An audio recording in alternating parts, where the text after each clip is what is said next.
This is the story of Snow White and the Seven Dwarfs. Once upon a time, there was a lovely young princess called Snow White. She lived in a big castle at the edge of a deep, dark forest. Snow White's mother had died when she was a baby, and her father married again. The new queen, Snow White's stepmother, was very beautiful, but she was cruel and selfish, and did not love Snow White. Every morning, she stood before her magic mirror and asked, "Mirror, mirror on the wall, who's the fairest of us all?" And every day, the magic mirror answered, "My queen, you are the fairest one of all." This made the queen very happy. As time passed, Snow White grew into a beautiful young girl. And one morning, the magic mirror had a different answer for the queen. "You are beautiful, queen. That is true, but Snow White is even more lovely than you." "What? This cannot be." In rage, she called for her huntsman. "Take Snow White deep into the forest and kill her. Bring her heart back to me as proof that she is dead." The huntsman took Snow White to the forest, but she was so sweet and gentle that he could not bring himself to harm her. "Run away, child, and don't ever come back. If you do, the queen will have you killed." On his way home, the huntsman killed a wild boar and took its heart back to the queen. Snow White was terrified. It was getting dark, and she knew there were wolves and bears in the forest. With tears in her eyes, she stumbled over stones and tree roots. Thorny branches scratched her arms and tore her clothes. As darkness fell, she came to a neat little cottage in a clearing. The door was open, so she tiptoed in. She saw 7 dwarfs sitting at a table eating their dinner. "Who are you, child?" asked the oldest dwarf. "And what has brought you here?" "I am Princess Snow White. My stepmother, the queen, hates me and wants to have me killed. I am so frightened and I have nowhere to go." "You can stay with us," said one of the dwarfs. "The queen will not find you here, and we will keep you safe." "Thank you," said Snow White. The next morning, the 7 dwarfs left for work in the mines, as they did every day. "Keep the door locked and don't let anyone in. We will be home at dinner time."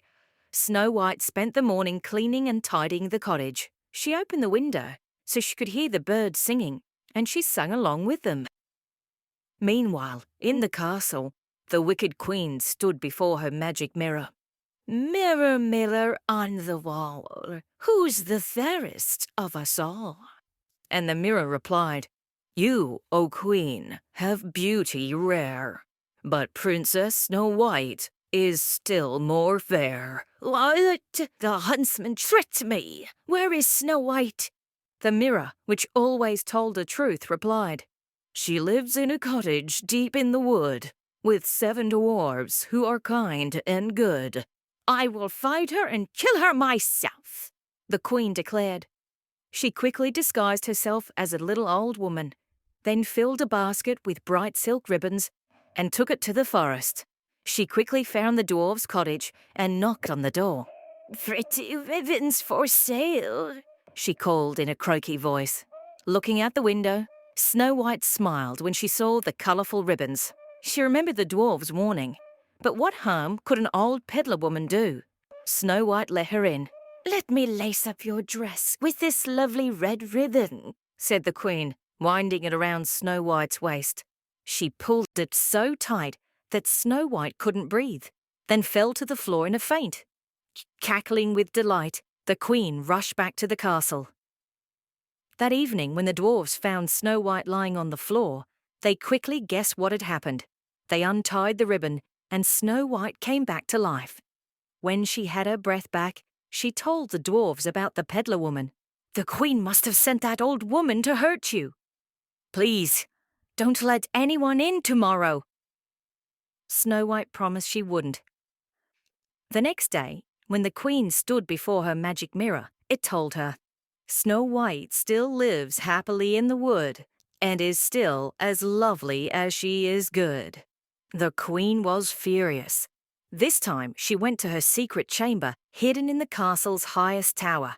She made a poisoned potion and dipped a jewelled comb in it, which she put in a basket with some other trinkets.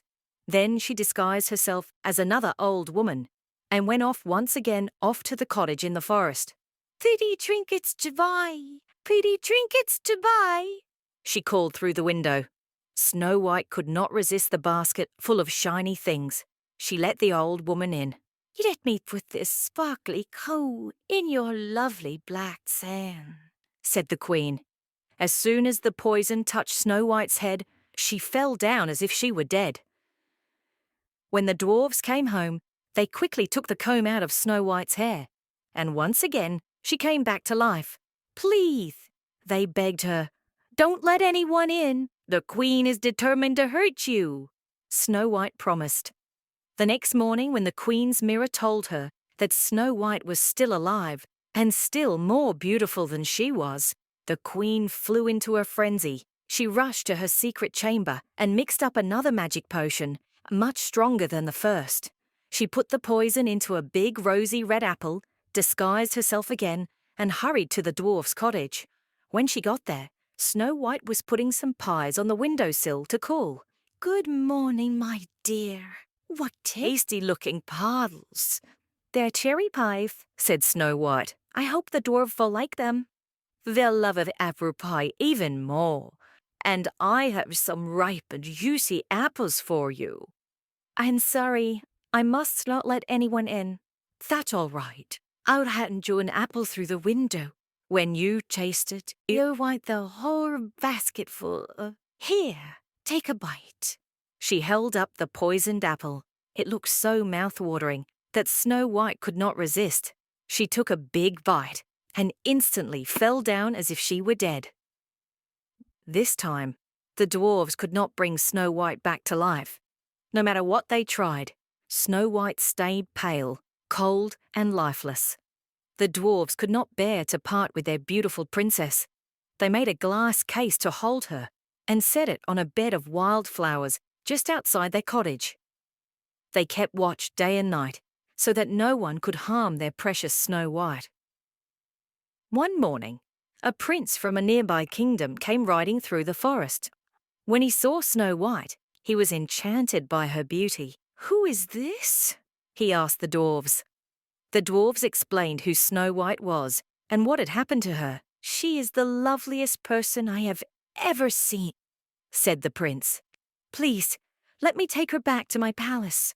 The dwarves did not want to part with Snow White, but the prince begged and pleaded. "I will love her and look after her forever," he promised. At last they agreed.